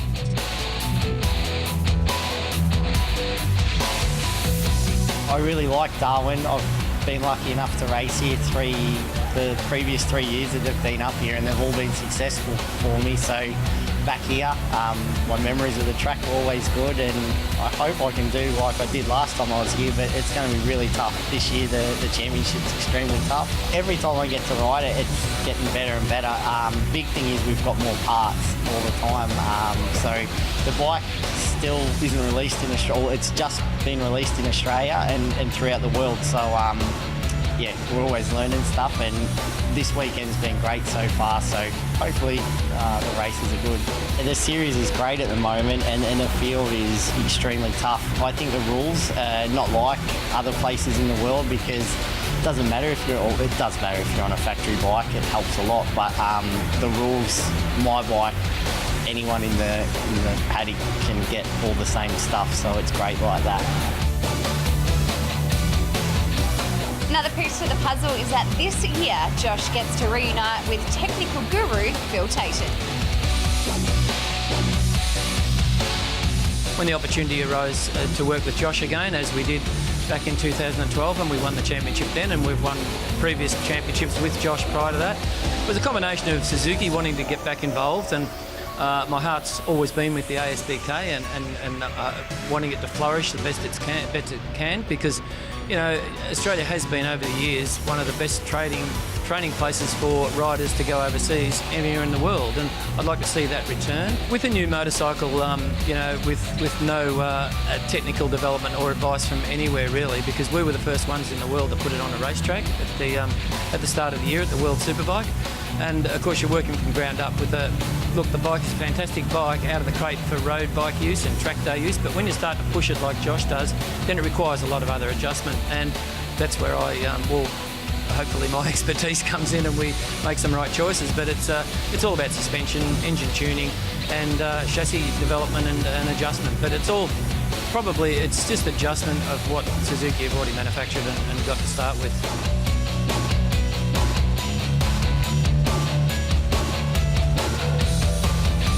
Riders are on the grid as we get ready for Yamaha Motor Insurance Superbike race number 2. Josh Waters won race number 1. He's got an enviable record here at Darwin's Hidden Valley. Can he do it again? Let's go down to Emma on the grid as the tensions start to rise. Yeah, thanks guys. We've absolutely loved this round here in Darwin, and two very important people that make the event happen. Tony Sievers joins me, Assistant Manager of Sports and Community Events. And I tell you what a big deal to have a huge event like this here in Darwin, Tony. Yeah, it's great, Ella. Darwin's lovely this time of year, and we encourage everyone to come up. We've got the Superbikes back, which is fantastic for Darwin and Darwin people and Australia. And I can't praise it enough. I went on the back with Troy Bayliss earlier, and then fantastic. How was that? That was fantastic. I heard it's a bit crazy. Bit crazy, yeah. Front wheel up in the air most of the time, and I was hanging on for dear life, but I loved every minute of it. Fantastic. Thanks, Tony. And Peter Doyle, our CEO for Motorcycling Australia. Congratulations on another very successful ASBK event. Yeah, thanks. It's great to be back in Northern Territory. I was fortunate enough to come up here back in the 90s when we first came up here, and we were greeted then by everybody. It's a great place to be, much better weather than down south at the moment, and yeah, we're all happy to be back. Thanks, Peter. Over to you, Luke. Thanks, Em. I'm here with Adam Senior, who's made the way all the way from Perth, WA. Mate, how was race 1? Not quite the result you were after. Nah, look, like the start of the first part of the race was great. We're having a good battle, and I was happy with the pace we had. But just on the restart, I sort of got a bit excited and jumped the start and kind of blew my race for myself. So it was all over by then pretty much. So hopefully this race we can do a bit better and not get too excited on the start. So what's the plan and the tactic from here? What's the realistic goal? Realistic goal, get as far forward to the front as I can. Fantastic, mate. We wish you the best of luck. Em, back to you. Thanks a lot, Luke. Just here with Brian Starring. And the last time you raced here was back in 2010, so welcome back to Darwin. Yeah, thanks. Showing my age a little bit, isn't it? Did you want to tell us our age? No, how about this brand new SP2? How are you feeling on the new bike? Yeah, Honda have released such an awesome new motorbike. We're so lucky to have it here, especially for this race. Yeah, look, this is like the new age of superbike. This bike, I think, will turn a club racer into, someone that can make a really respectable lap time around a local circuit. So it's awesome for us to ride, and I think, we did it justice in the first race, and we'll look to go, a couple better for this next one. You finished just outside the podium for the last race. Strategy going into this one? Yeah, just need to be a little bit more aggressive. I did a good way of making my way through the field in the first start there, but I was probably a little bit too patient towards the end of that second race there, so I might try and capitalise on any opportunity. Good luck. Back to you, Luke. Thanks, Em. Glenn Allerton, you were supposed to be lining up on the grid this weekend. What's happened? Yeah, look, my arms just it started to lose strength, so yeah, I had an assessment done this morning after the warm-up. I had a lot of pain in my left arms and wasn't able to pass the assessment, so yeah, the choice was made for me to miss the race by Raceway, but I respect that. After doing it, I just didn't have the strength needed to ride one of these bikes. Down into turn 1 at 280 k's an hour and go back to 60 k's an hour. It's a big ask 17 times, so.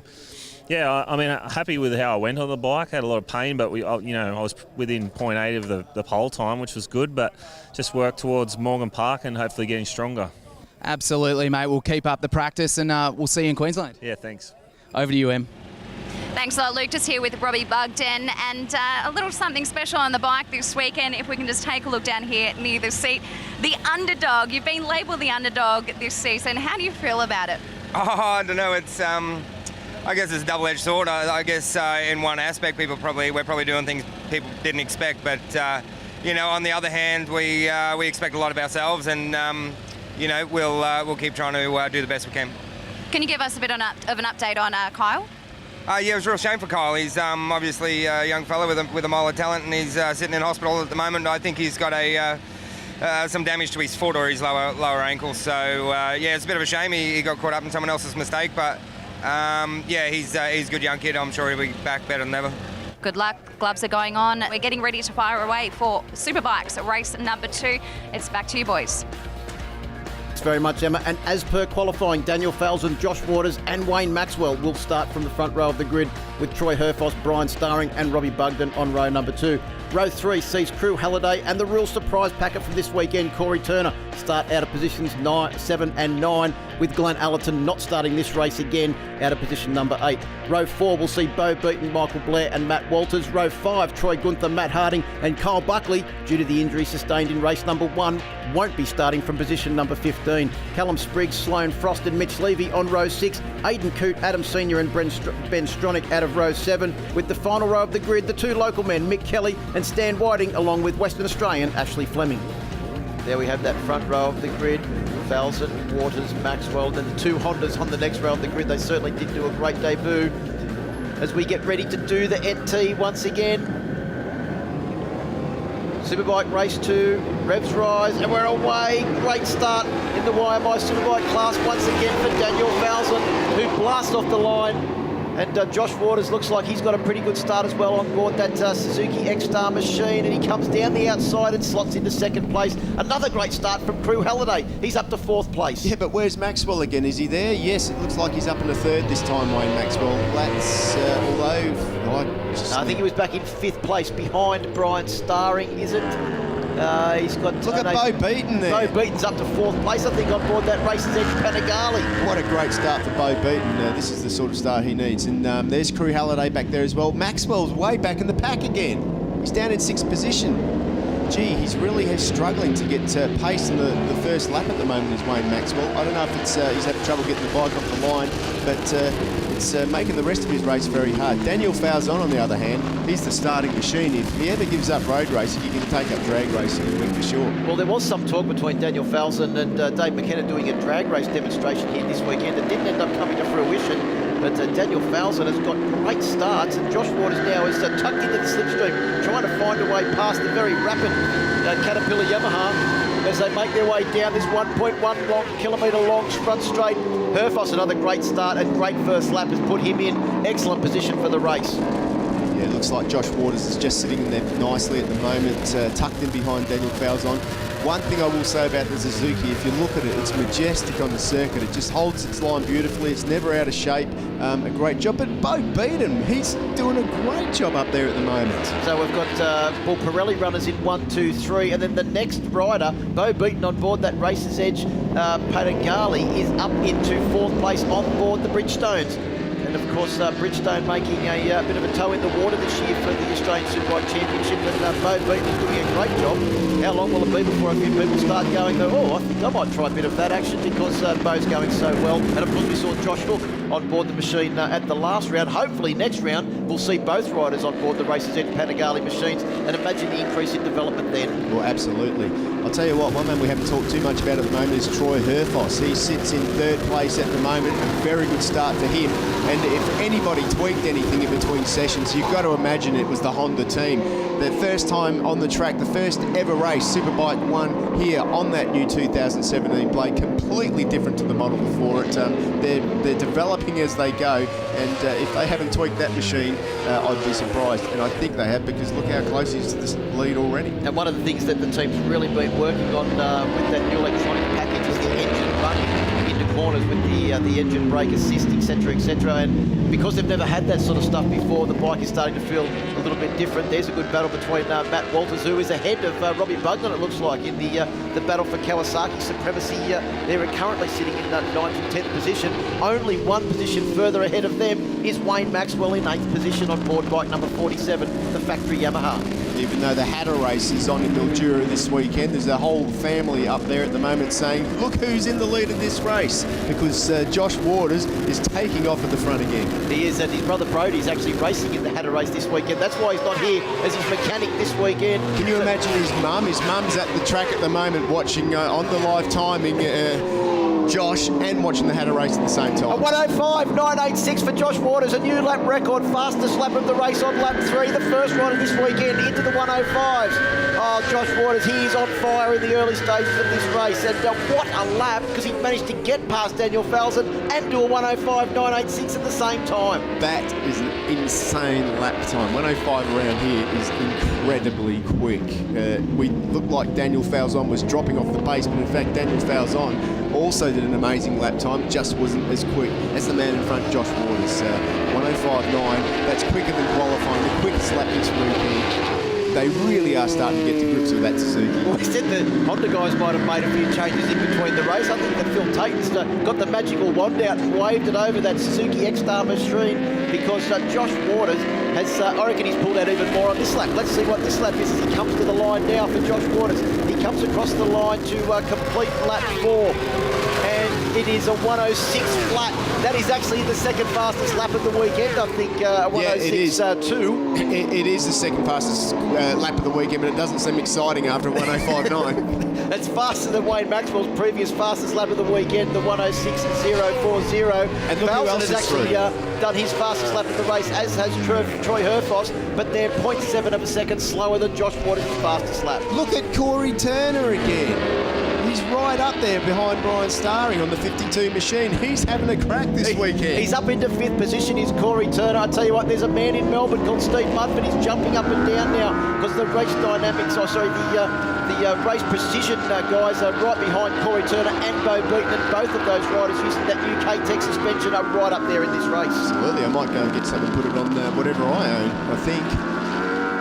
Well, Herfoss looks like he's managed to get past Falzon and started to pull away as well. He's got a pretty handy lead over Falzon now as they actually come round to complete lap 5 of the journey. Yeah, Herfoss had a big smile on his face because for the first time he managed to pass. Like the old Fireblade was slightly, it wasn't fast. This thing's a missile. He passed on the straight probably for the first time. And Brian Starring's done the same thing. Corey Turner now is trying to line up Daniel Falzon, who has sunk back now to, what would that be? That would be about 4th or 5th position. And Turner having a look around, but here comes Wayne Maxwell. The party is about to get a whole lot more interesting, Steve Martin. Yeah, it certainly is. The problem with Wayne is he's just left his run way too late again. He's let Waters and Herfoss get too far up the road, so he's just going to be fighting for the last spot on the podium at the moment if and when he gets past this gaggle of riders. And look at Falzon. Falzon is basically just running wide everywhere. He needs to just get through this weekend as best as he can now. Race 1 didn't go to plan. He was full of confidence, but 2 crashes will do that to you. Well, the Hondas are certainly on the pace, and Luke Heismans is down in the pits with Sean Clark from Team Crank Protein Honda. Thanks very much, Phil. I certainly am. Sean, how are you feeling about the pace of the SP2 with Troy now into 2nd, I believe? Yeah, he's going really well, and Brian's not far behind him. We're going really well for our first weekend. Really, our first laps in Ang were on Thursday afternoon, so the development's come along really, really fast, but it's as good as we got right at the moment. I think we're capable to win. We'll just see how we go at the end. And you've said that the bikes were actually feeling really good out of the box, so no surprises. Yeah, well, Honda give us a good product to work with. No surprise there either, so yeah, all good. Best of luck over the weekend, boys. Back to you in the commentary box. Yeah, Bo Beaton's still hanging in there in the background. There's number 24, of course, Robbie Bugden, who's starting to make his way forward as well. Bugden last time through the traps, 106.9, so that was his first lap in the 106s for this race. Well, Bugden was back in 10th only a couple of laps ago. He's now up into 7th position after getting past Crew Halliday, Bo Beaton, and also Matt Walters. But at the moment, I'll tell you what, all eyes are on this man, Corey Turner, on board bike number 52. He is having an unbelievable weekend, and he's now got to try and see how long he can hold off the rampaging Wayne Maxwell. The Wayne train, well, she's got a full head of steam, the Wayne train, and she's going to try and go steaming past Corey Turner, but it's going to be a big ask because Turner has been extremely late on the brakes as they come down towards the end of this very long straight, and everyone has commented about how fast Corey Turner's machine is. And not only is it fast, it's probably the loudest R1 out there in the field as well. Well, as long as it's not breaking the dB limit that we have here, that's fine. We like our bikes. Maxwell all over the back of There he Corey goes. Turner. It's up the inside into Pirelli corner. But look how smooth Wayne Maxwell was. He was late and deep down the inside, but perfectly on line. Yeah, that was the perfect block pass there. But Corey's saying, well, you know what? I might just have a look up the inside. I like the way we played there, Wayne. But the best thing that Corey can do now, to be honest, is, let's face it, he's a privateer. He's got the factory Yamaha. Wayne Maxwell, not too many people out there with as much experience as him, is get behind him. Look at Wayne. He's lined it up. He's come out, nipped to the inside, smooth on the brakes, left Corey nowhere to go, come out to the edge of the track. Corey stuck behind him and got on the gas nice and hard. That's as clean as you like pass. Corey tried to nip back up the inside but couldn't do it. How composed was Wayne Maxwell's bike as well? Speaking of composed, that's probably the words we'd use to describe Josh Waters at the moment. He is lapping incredibly consistently in the low 106s after the last couple of laps. 106.3, then a 106.4 on the last lap. He's lapping 0.3 of a second faster than anyone else on track. Troy Herfoss sitting in second place, but he's got a 2.2 second lead, has Josh Waters at the moment, over Troy Herfoss, and Brian Starring is a further 2 odd seconds back from his teammate, and could we see another Honda double podium here this weekend? Well, it's looking that way at the moment, but Wayne Maxwell is starting to wind things up, isn't he? Poor old Daniel Falzon. I actually, when I nicked out of the box before, I went and saw Falzon, and he was, I reckon he had some sort of injury to his right-hand side. Remember, he went down a couple of times in race one, so that could be the reason he's being hampered now. Well, Robbie Bugden's starting to close in. That's Blair. Michael Blair, unfortunately, down for the second race in a row, so it hasn't been a good day for Michael Blair on the 178 machine. Crashed out of 15th position. Okay, lap times now. 106.4 for Josh Waters, 106.6 for Herfoss, 106.6 for Starring, 106.4 for Maxwell. Maxwell is on a charge. They're starting to try and reel back in Brian Starring. The difference between Starring and Maxwell was about 0.9 of a second as they completed the last lap. So Maxwell has still got a bit of a work to do, even lapping a few tenths of a second ahead. It's going to take him 2 or 3 laps to catch up. And having a look at the tyre battle as well, we've got Pirelli's. Oh, no, that's Maxwell. Maxwell has gone down. Whereabouts is that? That's Pirelli. That's Pirelli corner. Pirelli corner. Look at the big pile of dust that's coming up there, and Maxwell has gone down. I'll tell you what, he looks like he may have even winded himself as well. Unfortunately, the Pirelli shot Yamaha has crashed out. Oh, there he goes, lost the front. Let's hope he hasn't done a collarbone. Oh, I think he's come into contact with the motorcycle there. It's as they've really slid off the lifted him track. up, hasn't it? Oh, let's... he's up. Let's see if he notices any pain. I think he's probably more thinking about what it's done to his championship as well, Wayne Maxwell. I don't know. Let's just see. Look, he's all right. He's okay. Yeah, he's just disappointed because, you know, he gained a bag full of points on Daniel Falzon in race one. Would have been somewhere up there near the front of the championship, but now he's just throwing all that away. And guess who is going to profit from that? The guy in second place in the championship, Troy Herfoss, at the moment. Well, exclusion in the first race for Daniel Falzon. Yeah. No points in the second for Wayne Maxwell. Well, let's go down to the pits and Emma Francesco and a tyre update from the good people at Pirelli. That's right, tyres, and the big topic this weekend is longevity in this heat here at Darwin. Gary joins me from Pirelli. He is a product expert. I know you brought some different front options and rear options. What has been the number one choice this weekend? Okay, well, number one choice in the front has been the SC2 Pirelli Diablo Superbike Slick. It's the slightly harder version. Not a huge difference in outright performance, it just has a little bit different feel. Some riders prefer it over others. The second choice has been the SC1. With the rear, 95% of the field has gone with our soft option. SC. Not surprising. Yeah. SC0 has handled the heat really well. Very consistent over the entire run. Thanks, Gary. Okay, thank you. Right, here's a replay of an incident that just happened in the battle for Western Australian honours. Unfortunately, that's Ben Stronach who's crashed out. He was just ahead of Adam Senior. And a good battle there between the two Western Australians means that Adam Senior will now take the honours and Ben Stronach has crashed out. And once again, at the Yamaha hairpin. Haven't we seen some action in that area of the track this weekend? Yeah, we certainly have. And, you know, we just heard from the tyres down there in the pits from Gary Crilly. But, the thing is, the temperature is just getting hotter, the sun's out, and these tyres are working to their absolute maximum. It doesn't matter if you're on Bridgestone, it doesn't matter if you're on Dunlop or even Pirelli. We've seen them all crash because of these temperatures are extreme, and I guess that explains the Northern Territory perfectly. Well, and I'll tell you what, Robbie Bugden, the underdog, has just moved up into 5th position. It was only a couple of laps ago he was sitting back in 10th and not getting a whole lot of championship points as Brian Starring. How did he get that bike turned into that corner and maintain anything like a racing line through the corner? The back end was stepping out. It was all over the show. Because his teammate's just in front and he wants to beat him. That's how. But that's the thing. Yeah, look at him. Look, he's got it in here. He's starting to drift all over the place. The rear's got loose. He's not backing off, though. The front's let go there. He's tipped it in. He's on his knee. As soon as he gets his knee on the ground, he lets go of the brake lever and he gets it all under control. Wayne Maxwell's just walking past our box now, and he's all fine. He looks a little bit annoyed, but it's unfortunate for him that he's not going to finish this race. A little bit annoyed. That's possibly the understatement of the year.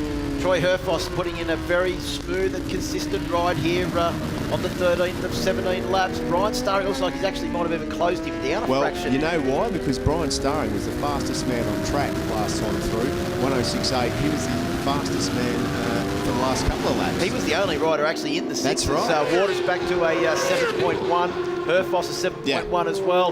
Brian Starring another 6.9, considering he had that massive moment down into turn 1. A couple of sensational laps here from Brian Starring, the 3-time Australian champion. In fact, the only man to have a 125 category championship, a Supersport championship and a Superbike championship to his name. Well, not only that, he's raced overseas in Superstock, Superbike, and also MotoGP. So one of the things I actually asked the guys at Honda is that you think that Brian's early adaptation to the bike so much quicker than Troy was due to the fact that he's used to all of these things in MotoGP. They said, yeah, it probably could be something like that, but Troy's never had to have those sort of things, so it's taken him a little bit longer to actually get used to the settings that he needs for the bike. I don't know about that. I mean, like Troy's, he's a class act, and I mean, he's raced overseas as well. He's ridden different motorcycles with this sort of equipment as well.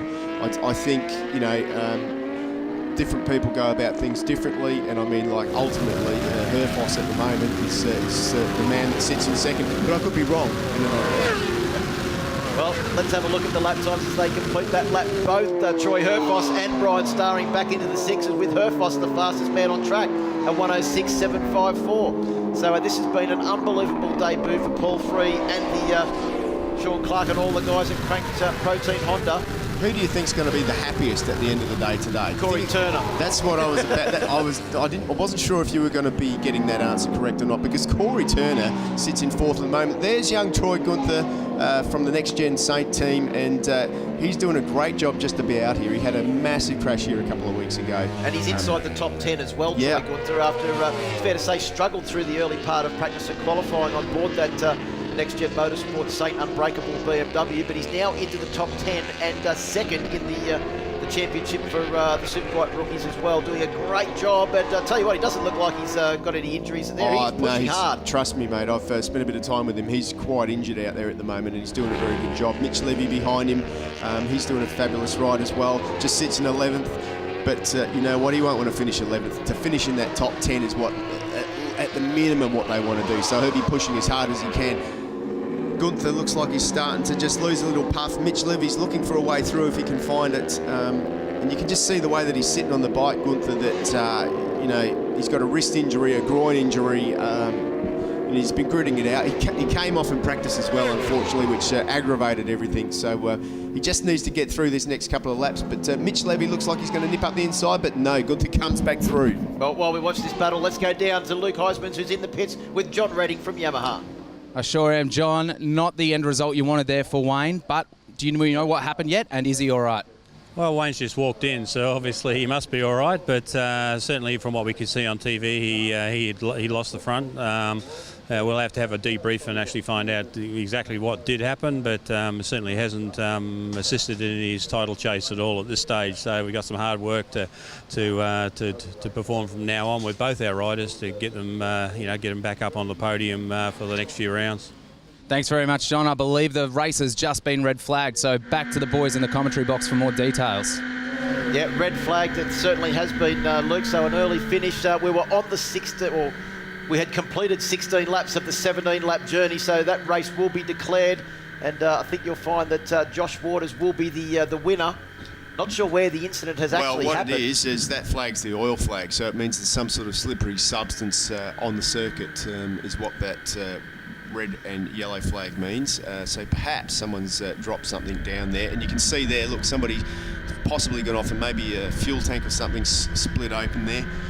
Hopefully the information will come clean, but a good one thing that we know that won't change, even if it does go back a lap, is the order of the top three.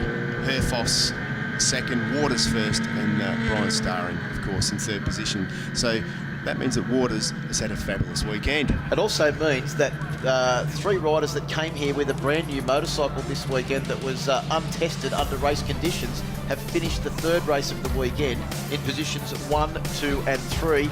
In fourth position was the impressive Corey Turner. Keep an eye out for this young man from Queensland. A great performance this weekend on board his privateer Pro Cycle Dyno machine. Robbie Bugden finished in 5th position. Daniel Falzon in 6th. Crew Halliday in 7th. Matt Walters, one of his best results for the season so far this weekend, in 8th position.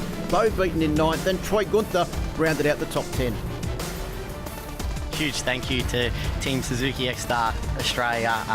The new GSXR 1000 was unbelievable out there, and I surprised myself a little bit in that last race. I didn't think that I'd go as fast as I did, so that's a huge credit to the team and all the guys that have been behind the scenes trying to make it all, because it's a new team, and to win the double up here is just unbelievable. So huge thank you to those guys, and also my personal sponsors. I know it's hot here, I know you want to rest, but not too much rest for you because you're off to Suzuka 8-hour yet again. Yeah, so later tonight I jump back on a plane and over to Japan, and then start doing it all again in this similar kind of heat for Tuesday, Wednesday, Thursday. So, but yeah, I'll celebrate dinner tonight with the team, and yeah, awesome. That was better than most wins I've had, for the championship. But in saying that, there was no way I was winning that race. I missed the gap when Josh passed Daniel. And Josh was trying, he was trying real hard and overshooting a bit, which was slowing the lap time down a bit. But I don't know if you guys seen, but I slipped straight past him. That new SP2 is really good. So that's honestly the first time I've done that properly in a race for a long time. Didn't have to outbrake him, just straight past him on the straight, and it made the job a lot easier. But in saying that, like I said, I didn't have anything for Josh today, but just so happy for the Crank Protein Honda team, and we're just wrapped with the new bike and so happy with how the weekend's progressed. I was really determined to go even a couple better, but as we are every race, but I feel like I'm knocking on the door here. So yeah, huge thanks to my Crank Protein Honda. It was so good out here. The new SP2 is such an incredible motorbike, and we're so lucky to have it here for this awesome circuit. So yeah, big thanks to my team and family and friends, everyone that supported me. Thanks to Cranked. Well, after a pivotal weekend in the top end, Troy Herfoss now heads to Morgan Park with a 13-point championship lead over the Queenslander, Robbie Bugden. Daniel Falzon has slipped back to third place with 155 points. Wayne Maxwell in fourth on 148. And Josh Waters, after 2 race victories, has now moved into 5th position and can challenge for the championship over the final round. It certainly has been a game-changing weekend. Down to you, Emma.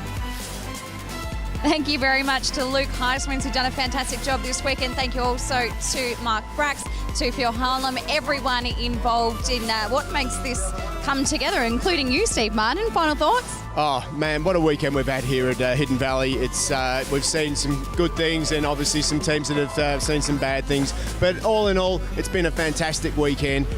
All the championships are still alive, and it's still hard to pick winners going into the next round at Morgan Park. So all in all, a fabulous weekend here. Well, thank you again for being here with us again at a very hot and sunny Darwin. I just want to thank again our commentators, our entire team, NT Tourism, and also our sponsors involved in this weekend. And just wanted to remind you of some Motorcycling Australia events that are coming up in July. You've got the Motul MX Nationals Round 7 in Shepparton, Vic, Yamaha Australian Off-Road Championship Round 9 and 10 at Kyogle in New South Wales. That's the 22nd to the 23rd of July. And also on the 30th of July, we've got the Motul MX Nationals Round 8. That's in Port Macquarie. And of course, you cannot forget our next round for ASBK. That is in Morgan Park in Queensland, 25th to the 27th of August. We can't wait to see you then. Make sure you stay up to date at asbk.com.au. Thank you to you all for watching. We'll see you next time.